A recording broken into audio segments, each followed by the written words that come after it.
এত কিছু আল্লাহ তাআলা জানেন। আপনি কি করছেন এটা আল্লাহর ক্যামেরা রেকর্ড হচ্ছে।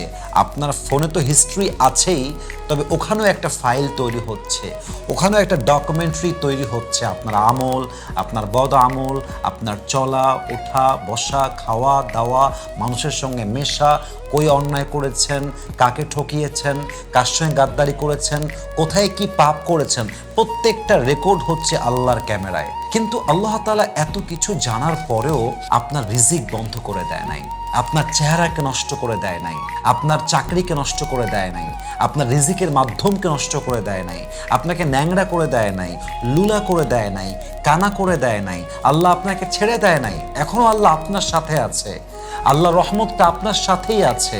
আরে আল্লাহ রহমত ছাড়া এই যে আমরা we are taking the breath, এই শ্বাস প্রশ্বাস কি আল্লাহ রহমত ছাড়া কি আর নেওয়া যায়? যুবক ভাইরা বলেন, আল্লাহ রহমত লাগে।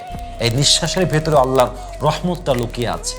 তাহলে মানুষ একটা পাপ জানলেই আপনার প্রতি তার সম্মান শ্রদ্ধা নষ্ট হয়ে যাবে, কিন্তু আল্লাহ আপনার হাজার পাপ জানে, তবু আল্লাহ আপনার সম্মানটা টিকিয়ে রেখেছেন, আল্লাহ আপনার ইজ্জতটা বাকি রেখেছেন, রিজিক বাকি রেখেছেন, কানা করেন নাই, আপনাকে ন্যাংরা করেন নাই, লুলা করেন নাই। আল্লাহ আপনাকে অসংখ্য রহমত দ্বারা ভরিয়ে রেখেছেন, আল্লাহ আপনাকে অসংখ্য নিয়ামতে ডুবিয়ে রেখেছেন।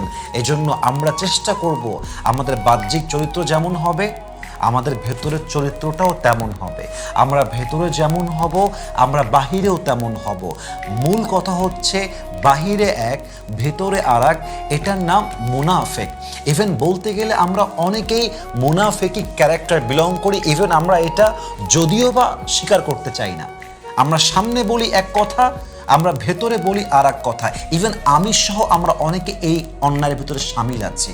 এজন্য আমরা আল্লাহর কাছে দোয়া করব যে আল্লাহ, তুমি আমাদের চরিত্রকে প্রকাশ্যেও ভালো করে দাও, গোপনেও ভালো করে দাও। আল্লাহ আমাদের ঈমানকে তুমি প্রকাশ্যেও ঠিক করে দাও, গোপনেও ঠিক করে দাও। পড়েন সবাই আমিন।